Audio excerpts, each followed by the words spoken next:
ആണുങ്ങളില്ലാത്ത വീടാ, ഒരു ശ്രദ്ധയില്ല. പിച്ചക്കാരുടെ വേഷം കിട്ടിയ ആൾക്കാർ കുട്ടികളെ തട്ടിക്കൊണ്ടുപോണത്. ഇന്ന് ഞാൻ എടാ റാസ്കൽ തെണ്ടിപ്പട്ടി, ചോദിക്കാൻ പറയാൻ ആളില്ല. അയ്യോ അയ്യോ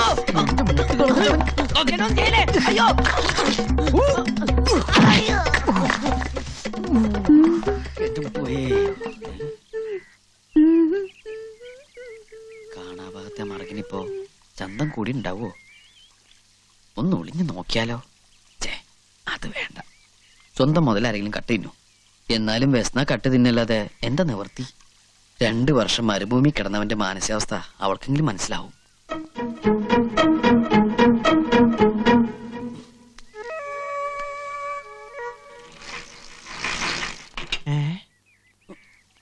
റബ്ബേ, പട്ടാപകല് മോഷണോ?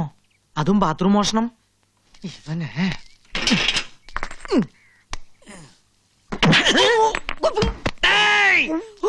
അയ്യോ പഠിച്ചോനെ, നീയായിരുന്നോ?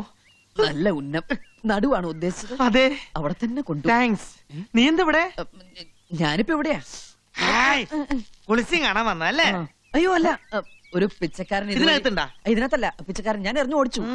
മതി മതി, ആൾക്കാര് കേക്കണ്ട. പുറത്തിറങ്ങ നാണക്കാടാ. സ്വന്തം ഭാര്യയുടെ കുളിച്ച് ഹസ്ബൻഡിനെ കാണാന്ന് പറഞ്ഞ അതല്ല കേട്ടവൻ.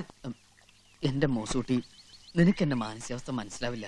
2 കൊല്ലം മരുഭൂമിയില്. അതേ മരുഭൂമി തന്നെയല്ലേ ഈ ഒട്ടകങ്ങളും കഴിയണത്? അവരാരും ഇതുപോലെ കുളിച്ചും കാണുന്നില്ലല്ലോ. ഞാനല്ല,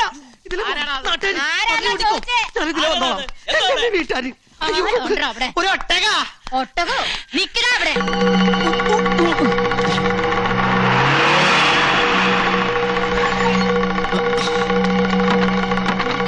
ഞാൻ കണ്ടു.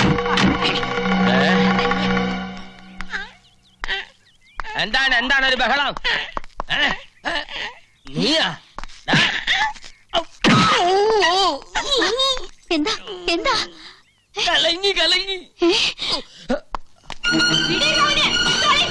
ആരാ കൊടുത്തത്?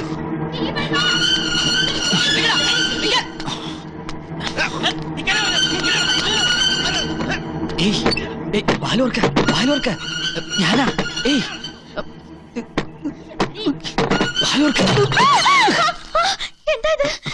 ക്ഷമിക്കണം, ഞാൻ ആള് മാറിപ്പോയതാ.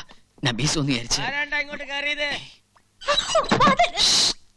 പ്രശ്നമൊന്നും ഉണ്ടാക്കരുത്, എന്നെ രക്ഷിക്കണം പ്ലീസ്. എന്താണ്ടാ ഇവിടെ? ഒരുത്തൻ ബാത്റൂമിൽ ഓടിക്കറി. ആരാണ്ടാ ബാത്റൂമിൽ കയറിയത്? അപ്പുറത്തെ കണ്ണനാണെന്ന സംശയം. അയ്യോ അള്ളാഹു ആന, ഓനെ ഇതിനകത്ത് കാല് കുത്തിയിട്ടില്ല. എന്നാ തല കുത്തിയായിരിക്കും വന്നത്. പിന്നെ ആരാടാ ബാത്റൂമിനകത്ത്? ഒട്ടകത്തെ പോലെ വീട് ചുറ്റി കറങ്ങി കിടക്കണ കണ്ടല്ലോ. എന്നോട് പറഞ്ഞിട്ടില്ലേ ഈ പടി ചവിട്ടല്ലെന്ന്?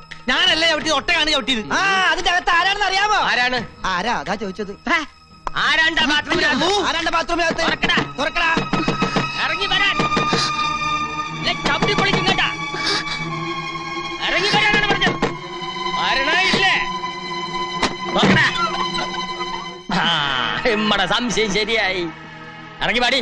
അയ്യേ, ഇതൊരു മാതിരി ക്ലിന്റന്റെ സ്വഭാവം പോലെ ആയിപ്പോയി. അത് ഞാനൊരു പിച്ചക്കാരൻ ഓടി വന്നപ്പോ ഞാൻ അറിയാണ്ട് നാവിട്ടടിച്ച് മിടുക്കനാവാൻ നോക്കണ്ട. അല്ലെങ്കിൽ തന്നെ ഈ ഒരു ചെറ്റയാ. പ്രേമം നടിച്ച് ഒരു പെണ്ണിന്റെ ജീവിതം വഴിയാധാരമാക്കി. ഇപ്പൊ ഈ പെണ്ണിനെ എന്റെ നിരവരാത്ത ആരെയും ബോധ്യപ്പെടുത്തേണ്ട ആവശ്യമൊന്നും എനിക്കില്ല, ഒരാൾ ഒഴിച്ച്. വളഞ്ഞ വഴിയായി പോയെങ്കിലും ഒന്ന് കാണാൻ വന്ന ഈ മനസ്സും ശരീരവും അശുദ്ധമായിട്ടില്ല ഇപ്പോഴും. ഇവന്റെ ചപ്പടാച്ച് വർത്തമാനം കേട്ട് നീ വിശ്വസിക്കരുത്. ഇവനെ കാട്ടിലും നല്ലവനാ എന്റെ ജമാല്. ഇപ്പൊ പട്ട് പോലത്തെ സ്വഭാവാ. ഇത് പേടിപ്പിക്കാതെ. എന്തായാലും ഇവിടെ വന്ന് ചെറ്റത്തരം കാണിച്ച് കള്ള പന്നിയെ വെറുതെ വിട്ടാ ശരിയാവില്ല. നച്ചിമോള് പറ, എന്താണ് വേണ്ടത്?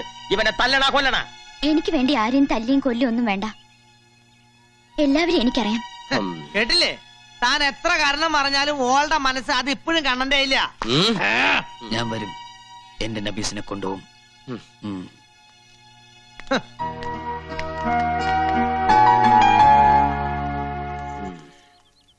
ഈ ബലാലിനെ വെറുതെ വിട്ടാ ശരിയാവില്ല. എല്ലാം കൊളാക്കിയില്ലേ? കൊളോ? ബാത്റൂം അല്ലേ അത്? അയ്യോ മാഷ്, എന്താ മൂസൂട്ടി? അല്ല മാഷെ, അവിടെ മരുഭൂമിയില് ഒട്ടകം ഇങ്ങനെ പോയപ്പോ എന്റെ കൂടെ സ്വന്തം മരുമകളെയും പേരക്കുട്ടിയും കാണാൻ അച്ഛനും അമ്മയും ഒളിഞ്ഞു നോക്കിയത് അവന് വലിയ ഷെയിമായി പോയി.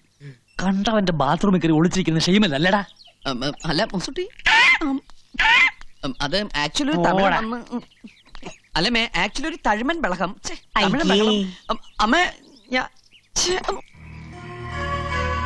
ഓനെ കൊല്ലണോ അതോ തന്നെ കൊല്ലണോ? എന്താ ഞാൻ വേണ്ടത്? ഏതായാലും ഒരു പെണ്ണിന് വേണ്ടി ഞാൻ മണ്ടനായി. ഇനി ഞാൻ എന്തിനു ഒരുക്കാ? ബച്ചന്ന് ബലഞ്ഞവന് വിളമ്പിയ ബിരിയാണിയിൽ ചത്ത എലി കിടക്കണമെന്ന് പറഞ്ഞ പോലെ ഇമ്മടെ അവസ്ഥ. ആ ഇബിലിസ് തിരിച്ചു വരുമെന്ന് നമ്മൾ ഒട്ടും പ്രതീക്ഷിച്ചില്ല. നബീസുവിന്റെ മനസ്സിനാണെങ്കിൽ ചില ഇളക്കങ്ങൾ തുടങ്ങി. വയനാടൻ മലയിലെ കൊമ്പനെ പോലും ഈ ചൂണ്ടുവിരലിൽ ആജ്ഞാപിച്ച് നിർത്തിയവനായി ഈ ജമാൽ. ഇപ്പൊ ഒരു പെണ്ണിന്റെ മുന്നിൽ ഇല്ല, ഞാൻ വിടില്ല. ജയിലിലേക്ക് വീണ്ടും തിരിച്ചു പോവാൻ എനിക്കൊരു മടിയൂല. മണ്ട വെട്ടിയാലും അത് നമ്മൾ അറിയാതെ വീണ്ടും വളരും. വേരടക്കം പിഴുതെറിയണം. എത്രയും പെട്ടെന്ന് ഓനെയും കുടുംബത്തിനെയും കൃഷ്ണമംഗലത്തൊന്ന് തുരത്തണം. എങ്കിൽ അതിന് ഒറ്റ മാർഗേ ഉള്ളൂ. എന്താ അത്? ആർക്കും എളുപ്പം എങ്ങനെയും കളിക്കാവുന്ന കളി, വർഗീയ കലാപം. മരുന്ന് ഞാൻ നിറയ്ക്കാം, തിരിമച്ചാൻ കൊളുത്തണം.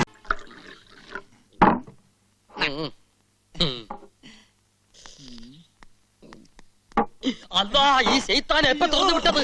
എന്നിട്ടേക്ക് പോകല്ലേ മുതലാളി. തിരിച്ചെടുത്തടാ. അങ്ങോട്ട് തിരിഞ്ഞേക്ക് മുതലാളി. ജമാലിക്കൊക്കെ ഒന്ന് കുത്താനല്ലേ. ഞാൻ തിരിച്ചു വരില്ലെന്ന് കരുതിയല്ലേ? കൊലക്കുറ്റത്തിനല്ല ഞാൻ ജയിലിൽ പോയത്. പക്ഷെ ഇപ്പൊ ഒരു കൊല ചെയ്യാനാ ഞാൻ വന്നത്. അല്ലാഹുവ സത്യം, നബീസ് ഉമ്മളെ കൈവിട്ടു പോയി. എന്നെ കൊല്ലരുത്. എന്റെ സുന്ദരിയായ പെങ്ങൾക്ക് കെട്ടിയോനില്ലാണ്ട് പോവും. ഇങ്ങനത്തെ ഒരു കെട്ടിയൻ എന്റെ പെങ്ങൾക്ക്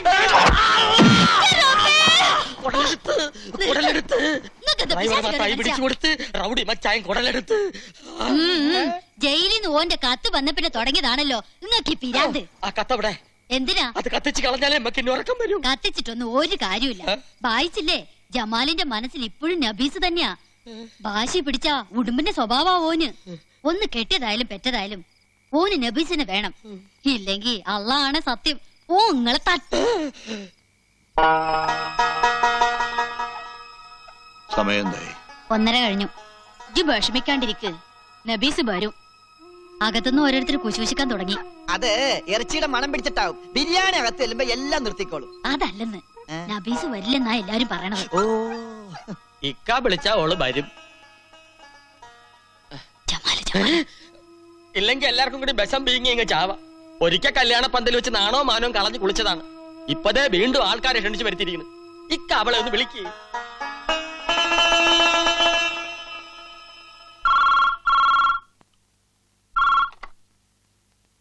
ഹലോ മോളെ,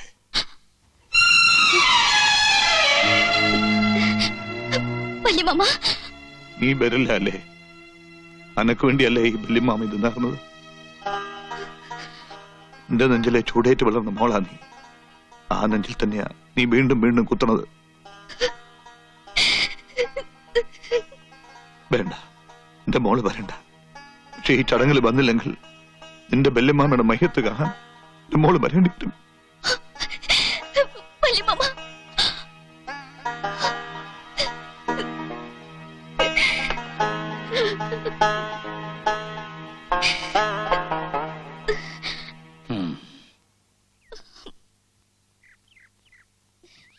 മോളെ, മനസ്സെന്ന് പറയുന്നത് ഒരു ത്രാസ് പോലെയാ. ആ സമാസമം നിർത്താൻ വലിയ പാടാ. ഭർത്താവിനെ വന്ദിക്കണം എന്ന് വെച്ച് സ്വന്തം വീട്ടുകാരെ നിന്ദിക്കാൻ പാടില്ല. മോള് പോണം. എന്റെ മോനെ കാണുന്നതിന് മുമ്പ് അവരില്ല കണ്ടത്. അവരുടെ ശാപം എന്റെ മോക്ക് വേണ്ട. മോള് പോയിട്ട് വാ.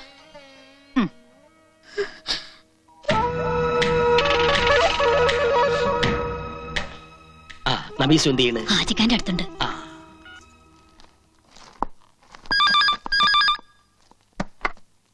ഹലോ. താൻ നബീസിനോട് പോണ്ടാന്ന് പറഞ്ഞ് എന്നാ കേട്ടോ. നബീസു ഇപ്പൊ ഉമ്മടെ കൂടെ ഉണ്ട്. ഒരു ബുദ്ധിമോശം കൊണ്ട് എന്റെ കൂടെ ചാടി പോന്ന. പക്ഷേങ്കി ഓള് മാളിയക്കര തറവാട്ടിലെ മുത്താണ്. ഓൾ അമ്മാവന്മാര് പറഞ്ഞത് അനുസരിക്കൂ. തനിക്കിപ്പോ എന്താ വേണ്ടത്? എന്റെ മൂക്കിന്റെ താഴെ, അതായത് മേൽചുണ്ടിന്റെ മേലെ ഒരു സാധനമുണ്ട്, മീശ. അതങ്ങ് ഷേവ് ചെയ്ത് കള. എന്നിട്ടൊരു പൊട്ടും വെച്ച് സാരി ഉടുത്ത് നടക്കണം. സ്വന്തം ഭാര്യ ബലവെക്കാത്തവൻ ആ വേഷം നന്നായിട്ട് ചേരും. അതുകൊണ്ടാണ് താൻ മീശോയ്ക്കകത്തത്. എന്തു പറ്റി? പേടിച്ചു പോയി. ഓ നാട്ടിന്റെ തല കൊണ്ടാണ് സൂപ്പ് കുടിക്കുന്നെങ്കില് നിന്റെ കെട്ടിയോൻ കുറുക്കന്റെ തല കൊണ്ടാ സൂപ്പ് കുടിക്കുന്നത്. അല്ലെ, ഇമ്മടെ തല കൊണ്ടുള്ള സൂപ്പ് ജമാല് കുടിക്കും.